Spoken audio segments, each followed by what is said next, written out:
Hello guys, hello dear students. कल जैसे कि हमने यूनाइटेड नेशन किया, ठीक है। यूनाइटेड नेशंस ऑर्गेनाइजेशन कल हमने पढ़ लिया। आज हम एक दूसरा टॉपिक, नया टॉपिक लेके आप लोगों के सामने हम आए हैं। तो आज हम पढ़ लेंगे सार्क। ओके, देखो कभी कभार डायरेक्ट एग्जामिनर डायरेक्टली आपको फुल फॉर्म पूछता है, ठीक है। तो इसको आप डायरेक्टली देखो, सार्क या south Asian association for regional cooperation. Okay, नाम में बहुत कुछ छुपा है। हर एक चीज को आप पहले जानने की कोशिश करो कि इसके नाम से क्या क्या हमें चीजें निकलती है, क्योंकि अक्सर क्वेश्चन वहीं से हम देखते हैं। इसका मतलब ये एक रीजनल है, क्योंकि साउथ एशियन एक रीजन को ही डिफाइन करता है। सो एक रीजन की ही एक एसोसिएशन है, ठीक है, रीजनल कॉर्पोरेशन है साउथ एशिया की। तो साउथ एशिया की कुछ कंट्रीज मिल गई है जिन्होंने एक एसोसिएशन बनाई है। क्यों बनाई है, क्या इसका मोटो है, वो डिस्कस कर लेंगे हम आगे लेक्चर के साथ साथ। सबसे पहले देखो, ये इंपॉर्टेंट पॉइंट है, आइडिया ऑफ सार्क। सार्क होनी चाहिए, एक एसोसिएशन होनी चाहिए, साउथ एशियन कंट्रीज की एक एसोसिएशन होनी चाहिए। ये किसका आइडिया था? ये जियाउर रहमान का था। बांग्लादेश के प्रेसिडेंट थे, the then president of Bangladesh. 1980 में इसको ये आइडिया आया, ठीक है। तो ये इसी का ही एक हम बोल सकते हैं कॉन्सेप्ट था कि साउथ एशियन एसोसिएशन होनी चाहिए। ओके, सो अब देखेंगे हम टेक्निकल पॉइंट इसमें क्या है।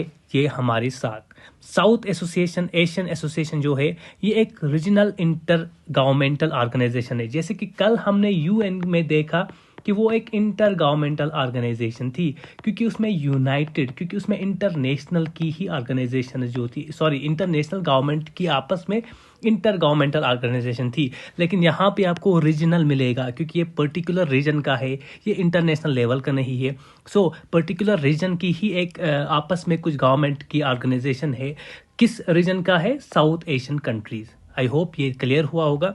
ये इंपॉर्टेंट है, ये फैक्चुअल पॉइंट डेटा आपको याद रखना है।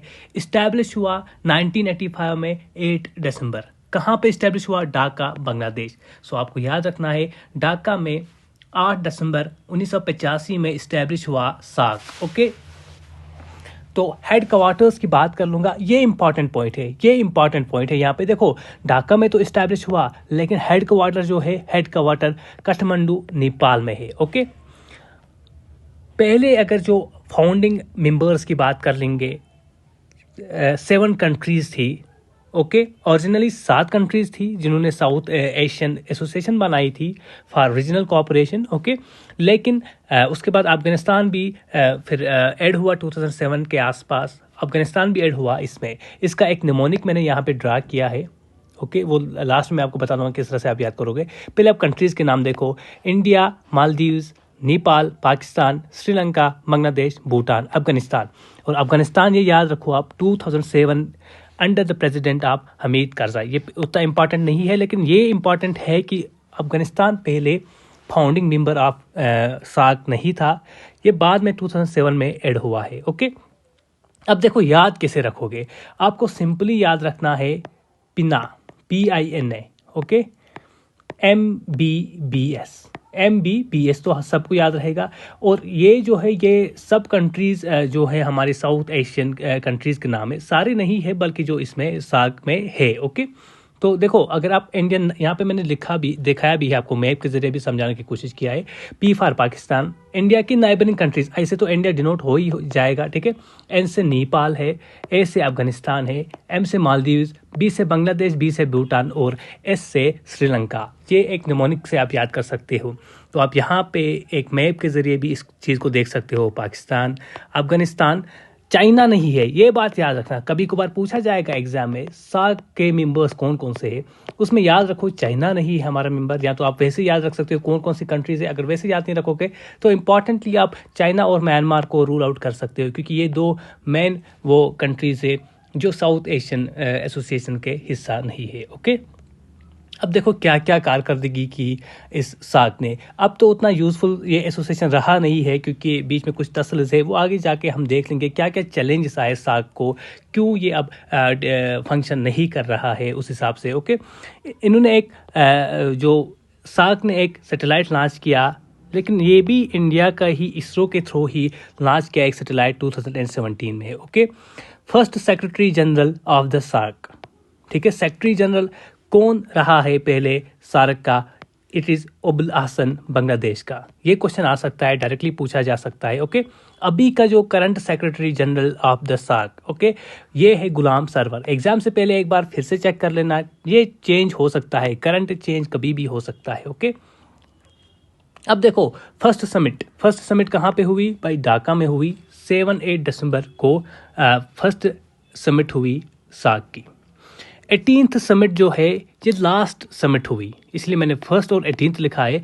काठमांडू में हुई फ्रॉम नवंबर 26। ये डेट याद रखने की ज़रूरत नहीं है, लेकिन कब हुई? 2014 में हुई और काठमांडू नेपाल में हुई, जहाँ पे सार्क का हेडक्वार्टर है।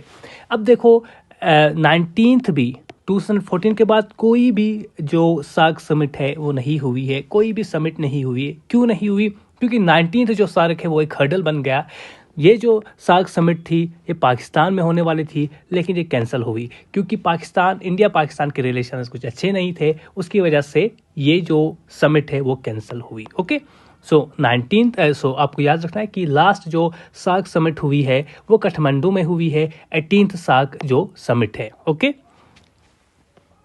आगे चलेंगे हम। देखो सार्क, ये याद रखना कि सार्क यूनिवर्सिटीज़ भी हम देखेंगे। Established a SAARC university in India में किस नाम से? South Asian University. और कहाँ पे है? न्यू दिल्ली में।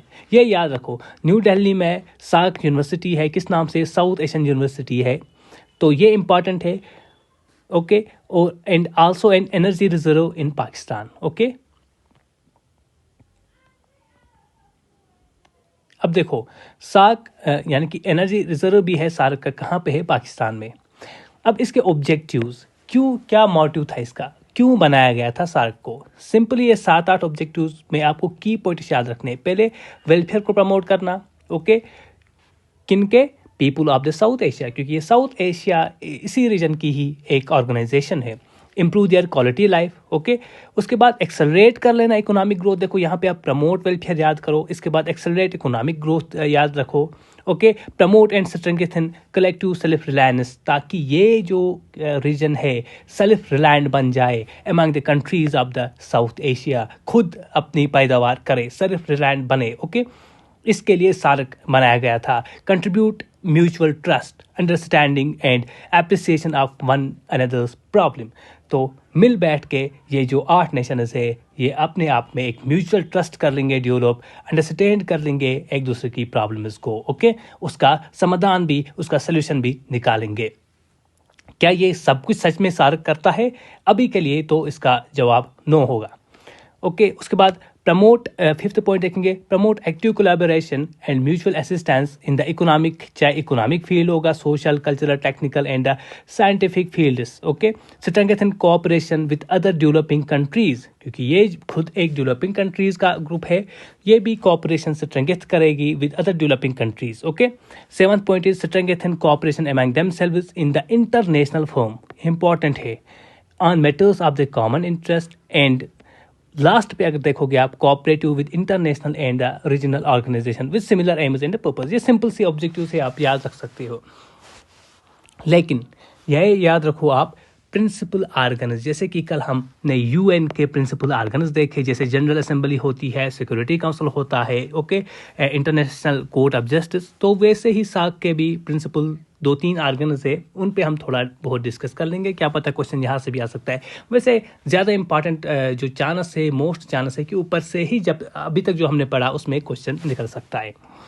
चलो अब इस पे भी हम थोड़ा डिस्कस कर लेंगे। Number first is meeting of heads of state और गवर्नमेंट। हेड ऑफ स्टेट या हेड ऑफ गवर्नमेंट के आपस में मीटिंग होती है। ओके, एक आर्गन है ये।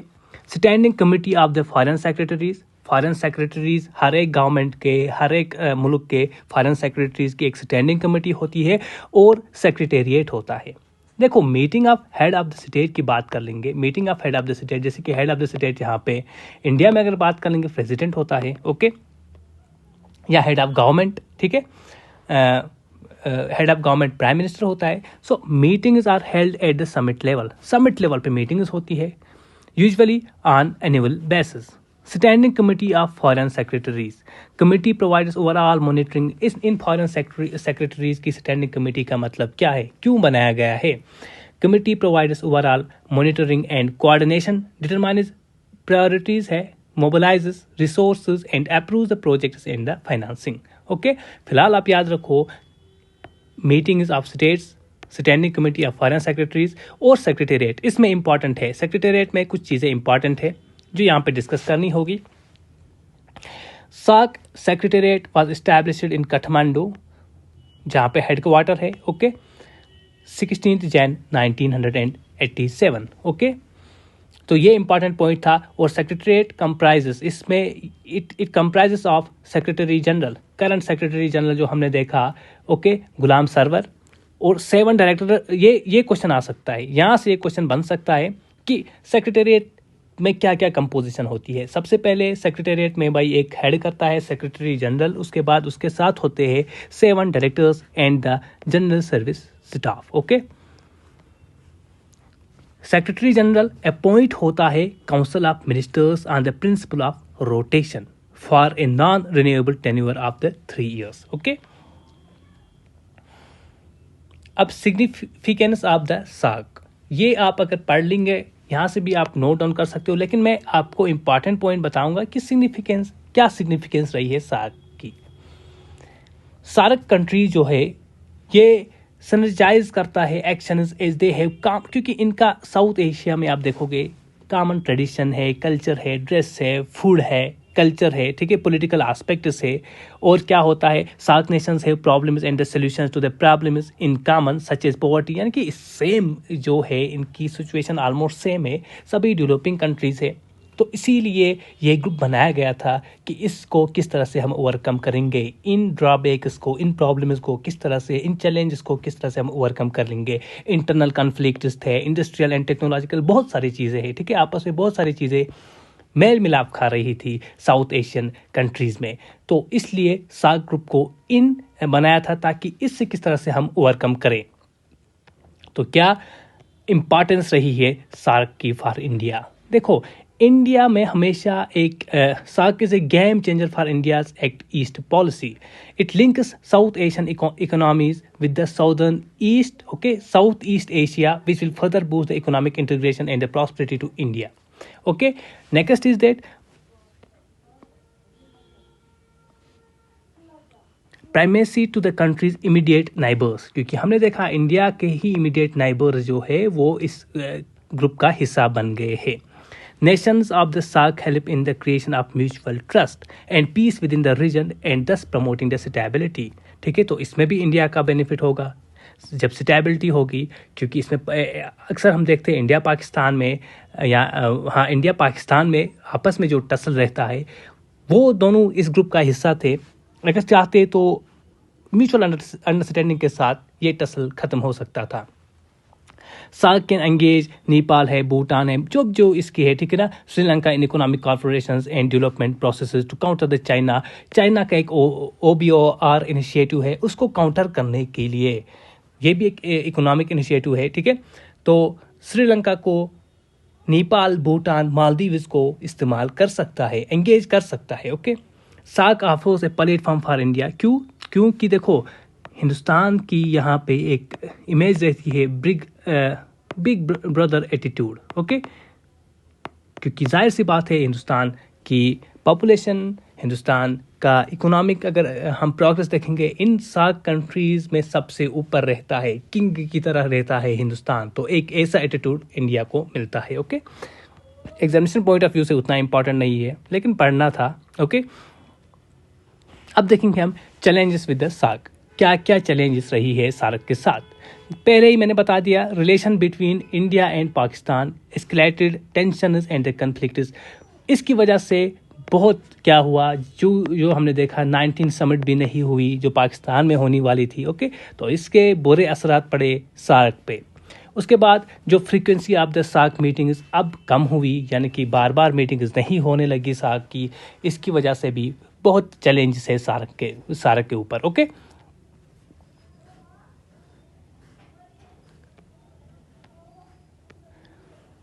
देखो इनकी मीटिंग्स बाइनियल होती है, ओके, 2 साल में एक बार, लेकिन अब चाहिए इनको एनुअली मीट रखना, okay. The energy and resources are diverted due to the broad area of the cooperation, okay. Energy और रिसोर्स डाइवर्ट हो जाता है क्योंकि एक ब्रॉड एरिया कोऑपरेशन का है। The implementation of the SAARC free trade, ये इंपॉर्टेंट है, SFTA agreement has not been satisfactory. एक फ्री ट्रेड SFTA बनाया गया था, खैर वो अलग टॉपिक है, लेकिन चैलेंज वो भी रहा है यहाँ पे, वो भी एक चैलेंज रहा है, that has not been satisfactory, okay. So ये था सार्क का कुछ इम्पॉर्टेंट जिस्ट जो मैंने आप लोगों के सामने रखा है। फिर से मैं आपको बता दूंगा कि आपको इम्पॉर्टेंट क्वेश्चन यहाँ से निकल सकते हैं, यहाँ से आपका MCQ बन सकता है, और इम्पॉर्टेंट है मोस्ट इम्पॉर्टेंटली एक तो इसके कौन कौन से मेंबर कंट्रीज है और ओरिजिनली कितने थे, अब कितने हैं, उसके बाद इसकी ये फुल फॉर्म आप याद रखेंगे, ठीक है। और सार्क का आइडिया किसने दिया था, ये इंपॉर्टेंट, यहाँ से मुझे लगता है MCQ आ सकता है। बाकी इसरो ने लॉन्च किया था, सार्क ने एक सैटेलाइट लॉन्च किया था भाई, इसरो ने मदद की थी, हिंदुस्तान के ज़रिए हुआ था, फ्री, ओके, ताकि वो मॉनिटर कर सके बाकी भी स्टेट जो है, स्टेट्स या मेंबर्स या कंट्रीज़ बोल सकते हो आप, वेदर प्रिडिक्शन वगैरह वो सब चीज़ें, ओके। तो सेक्रेटरी जनरल का भी आप याद रखेंगे, पहला कौन था और प्रेजेंट कौन है। एग्ज़ाम से पहले आपको यही मैं बोलूँगा कि एक दिन पहले जाके चेक कर लेना सेक्रेटरी जनरल कौन है करंट, ओके। तो ये था कुल मिला के सार्क का टॉपिक आज का। Thank you very much, thanks a lot.